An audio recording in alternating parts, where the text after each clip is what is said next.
Vous ne pouvez pas faire de meeting, vous ne pouvez pas faire une réunion publique, vous ne pouvez même, parfois même, vous êtes en réunion dans votre maison, on vient dire il faut interrompre la réunion.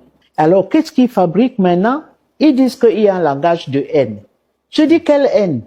Moi, je n'ai pas vu un jour quelqu'un prendre la machette en disant « je vais trancher la tête d'un nordiste parce qu'il m'énerve ». Ils vivent tous là, à Nouvelle. Les uns à côté des autres. Il n'y a pas de haine. Mais simplement, il y a la résistance. Et la résistance commence par un discours. Parce que vous êtes violent contre le peuple et le peuple aussi réagit par la violence des paroles. Ça n'a rien à voir avec la haine. Donc, on ne peut pas commencer à dire que on va traquer les paroles de haine dans les télés, on appelle les animateurs des débats. C'est quoi? On a gelé la démocratie. C'est ça la réalité. Tout à fait. Après 92, on s'est dit plus jamais ça. C'est extraordinaire ce qui se passe au Cameroun. C'est incompréhensible que le gouvernement laisse faire. C'est incompréhensible que des médias dont on connaît les financeurs, n'est-ce pas, qu'il y ait une espèce d'orchestre organisé pour, comment on dit ça, c'est-à-dire fausser le débat politique de fond et le remplacer par des chimères. Je voudrais terminer avec la question avant que mon frère bien-aimé ne prenne la parole. À la suite de mon frère, du RDPC. Ces héros sont tellement grands. Aujourd'hui, c'est un patrimoine universel. Mais aller en Guinée, aller ailleurs, aller en Égypte, aller en Angola, parler de Wandje comme ça. Aller en Angola, aller en Égypte, aller au Soudan. Aller parler de Wandje, des épécistes. Aller en Guinée-Conakry, vous allez voir des lycées, des cimetières consacrés à nos héros. Wandje, Moumie, c'est un patrimoine universel. Ça dépasse le cadre national. Dans l'histoire des révolutions mondiales, le combat épéciste est une référence mondiale. Tout à fait. Mondiale. L'ANC s'est référé à l'UPC. Mandela parle des héros nationaux camerounais. Parle. Allez partout, c'est connu. Vous pensez que ces deux Tintins dans les médias qui peuvent porter atteinte à l'honneur de Wandje, de Mounier, dans ce pays? Deux hommes politiques, pas deux Tintins. Deux hommes politiques, pas deux Tintins. Oui. Non, je vous rappelle non, il n'y a pas des hommes politiques. Oui. Vous ne pouvez pas dire ça. Même les vrais politiques, les hommes politiques de votre parti, ils ne peuvent pas le dire. Oui. Quand je dis bien Tintin, je sais de quoi je parle. Parce que vous les connaissez. Ceux qui parlent dans les médias là, quand vous les écoutez, c'est quand même faire du Tintin que de parler de quelqu'un, des gens dont on a refusé d'étudier leur histoire. Je vous dis que ces gens-là, vous allez jusqu'à Moscou, en Russie, allez parler de Wandje, de Mounier, dans ces termes-là, vous allez voir. Très bien. Oui. Donc vous voyez très bien que c'est organisé. C'est organisé à des dessins, comme j'ai dit, de conservation de pouvoir. Georges, disons... Il faut arrêter ça. Hein. Vous ne menacez personne. Non, c'est la sauvagerie. Non. Alors, professeur Ouenangini veut absolument reprendre la parole en 1 minute et on va lire ces nombreux messages des téléspectateurs. Merci, monsieur Aïssi. Vraiment, monsieur, vous n'êtes pas sérieux du tout. Ah bon? Pas du tout. Il n'est pas sérieux. On l'a même envoyé. Je vais vous expliquer pourquoi, monsieur, vous n'êtes pas sérieux. Je n'ai pas entendu, monsieur Mvoum, quand le MRC a fait un communiqué proprement scandaleux, qui est la source de tout le débat que vous voyez là, que certains médias, Info TV, Vision 4, LTM, CRTV sont des médias, B-News, sont des médias tribalistes. Pourquoi? Parce que le MRC n'apprécie pas la ligne éditoriale de ces médias par rapport à lui. Et il a décrété que comme ces médias ont une ligne éditoriale qui lui semble hostile, c'est parce que ces médias-là sont contre la communauté Bamileke. C'est extrêmement grave. Même les instances de régulation n'ont rien dit. Ça, c'est un discours de guerre civile. Ah bon? Bien sûr, monsieur Aïssi. C'est pas trop fort là? Ce n'est pas trop fort. Je sais de quoi je parle. Démontrez-le. Je vais vous le démontrer. Quand vous prenez l'origine des promoteurs connus, principaux de ces médias, qui est le promoteur de B-News? Qui est le promoteur d'Info TV? Qui est le promoteur de Vision 4? Qui est le promoteur de LTM? Qui est le promoteur de STV? La CRTV étant une chaîne d'État, une chaîne nationale. Qui est le DG? Attendez, maintenant prenez la structure donc de l'espace médiatico-télévisuel du Cameroun. Quand vous avez déjà traité ces médias qui ont un certain impact, de médias tribalistes, parce qu'ils ne partagent pas la ligne politique du MRC, et dire que ces médias sont donc comme une communauté. Quels sont les médias qui restent?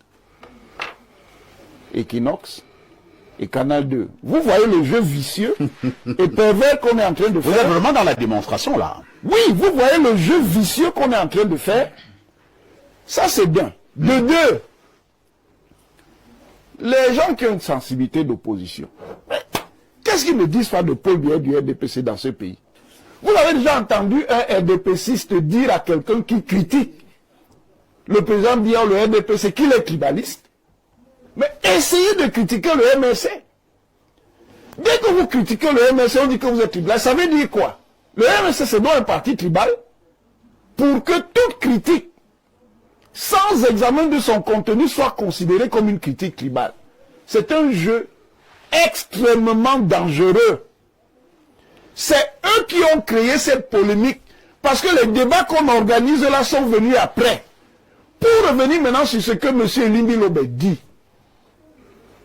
moi, je n'ai pas exactement la même position, mais pour les faits, la LNK dans le Mungo a bel et bien fait du nettoyage ethnique. Ah bon? Bien sûr, et même pas seulement dans le Mungo. Dans le BAM, dans le CAM. Et par terrorisme. Donc, on peut être attentif au combat de l'UPC. Reconnaître sa valeur, mais il faut dire la vérité. La vérité est qu'il y a bel et bien eu accaparement de terre, il y a eu incendie de village, il y a eu nettoyage ethnique dans le Mungo, et dans le Camp, et dans le Mbam. On ne réconciliera pas les Camerounais avec le mensonge. Il faut dire la vérité, cela n'enlève rien à la dimension positive du combat de l'UPC. Il n'y a pas de décolonisation du Cameroun sans prise en compte de l'importance du mouvement UPC. Mais l'UPC, ce n'est pas non plus divin. Tout mouvement politique, tout groupe politique peut commettre de turpitudes. Mais, quand les gens, parce qu'on a critiqué Wandié, et je vous aurais montré une vidéo, où le propre secrétaire d'Ernest Wandié, qui s'appelle Jacep Mathieu, lui-même a reconnu les conditions dans lesquelles ils ont fait le maquis, dans le monde. Et ça revient à ce que sa perspective politique.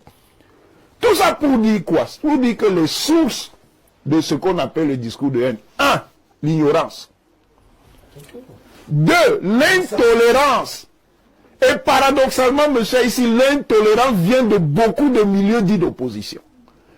Ils sont contents de critiquer le RDPC, de critiquer Paul Biya, mais n'acceptent pas qu'on critique leur leader et qu'on critique leur ligne. Quand des gens sont donc déjà aussi intolérants et violents dans l'opposition, imaginez-vous le jour où ils seront au pouvoir, qu'est-ce qu'ils vont faire? Au public, le gouvernement reste toujours aussi silencieux. Comment est-ce qu'il faut analyser ce silence? Je ne comprends pas le silence du gouvernement. Je suis moi-même aussi très inquiet d'abord sur le refus de faire respecter les lois qu'il a lui-même votées. Le refus de faire respecter devant les cas de flagrant délit. Hein. Parce que c'est que la question là dont on parle, c'est un flagrant délit. C'est un flagrant délit. Le gouvernement ne prend pas son responsabilité, mais je comprends pourquoi. Pourquoi? Parce qu'il faut le tribalisme d'État. C'est quoi le tribalisme d'État? Dans un jargon plus soutenu, nous appelons ça la géoethnie. La géoethnie, c'est l'héritage que le colon a laissé à l'État, qui lui est néocolonial. Nous, on l'appelle toujours comme ça, l'État néocolonial, pour des raisons évidentes.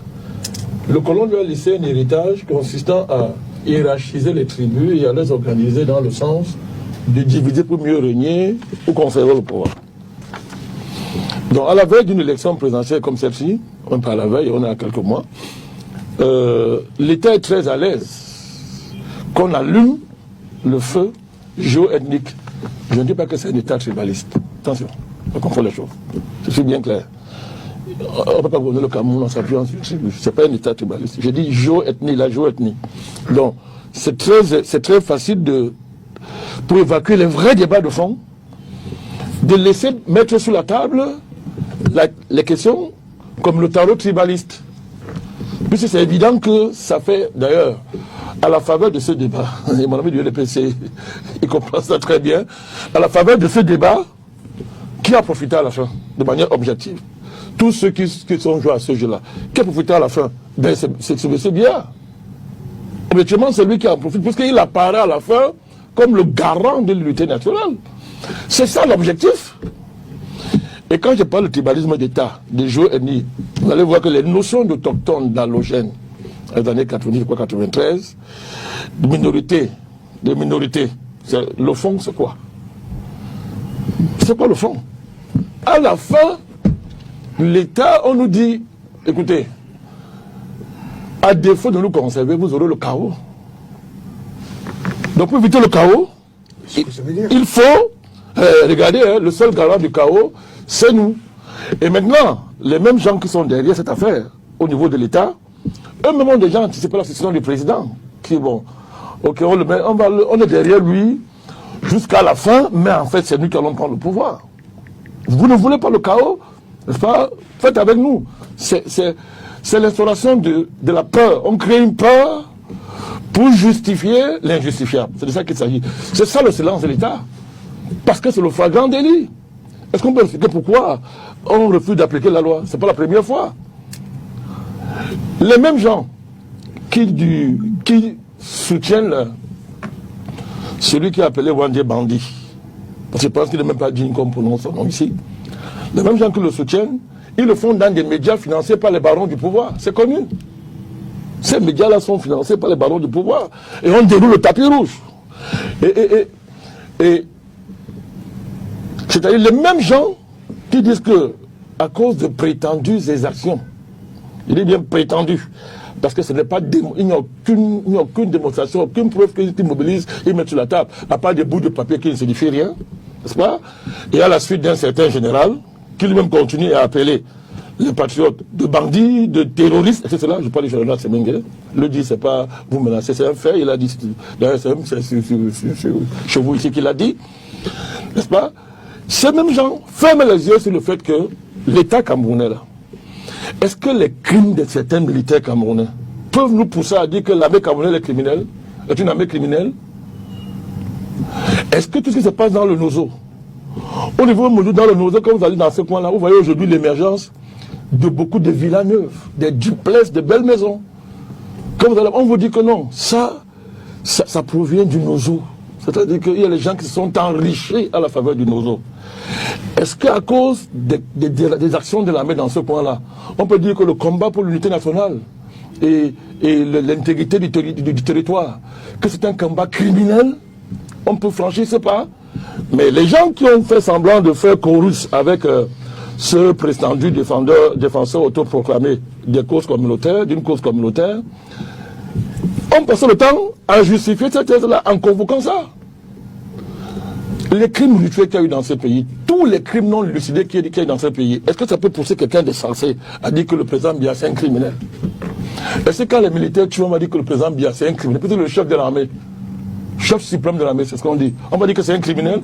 Vous voyez donc, du point de vue de la raison politique simple, ce débat n'est pas. C'est incompréhensible que le gouvernement laisse faire. C'est incompréhensible que des médias dont on connaît les financeurs, n'est-ce pas, qu'il y ait une espèce d'orchestre organisé pour, comment on dit ça, c'est-à-dire fausser le débat politique de fond et le remplacer par des chimères. Je voudrais terminer avec l'émission avant que mon frère bien-aimé ne prenne la parole. À la suite de mon frère, du RDPC. Ces héros sont tellement grands. Aujourd'hui, c'est un patrimoine universel. Mais aller en Guinée, aller ailleurs, aller en Égypte, aller en Angola, parler devant Dieu comme ça. Aller en Angola, aller en Égypte, aller au Soudan. Allez parler de Wandji, des épaissistes. Allez en Guinée-Conakry, vous allez voir des lycées, des cimetières consacrés à nos héros. Wandji, Moumie, c'est un patrimoine universel. Ça dépasse le cadre national. Dans l'histoire des révolutions mondiales, le combat upéciste est une référence mondiale. Tout à fait. Mondiale. L'ANC s'est référé à l'UPC. Mandela parle des héros nationaux camerounais. Parle. Allez partout, c'est connu. Vous pensez que c'est deux Tintins dans les médias qui peuvent porter atteinte à l'honneur de Wandji, de Moumie, dans ce pays? Deux hommes politiques, pas Si- de Tintin. vous dites- Deux hommes politiques, pas de Tintin. Oui. Non, je vous rappelle, je vous rappelle. Non, il n'y a pas de que j'ai pas des d'autres- hommes politiques. Oui. Vous ne pouvez pas dire ça. Même les vrais politiques, les hommes politiques de votre parti ne peuvent pas le dire. Oui. Quand je dis bien Tintin, je sais de quoi je parle. Parce que vous le connaissez. Ceux qui parlent dans les médias là, quand vous les écoutez, c'est quand même faire du Tintin que de parler de quelqu'un, des gens dont on a refusé d'étudier leur histoire.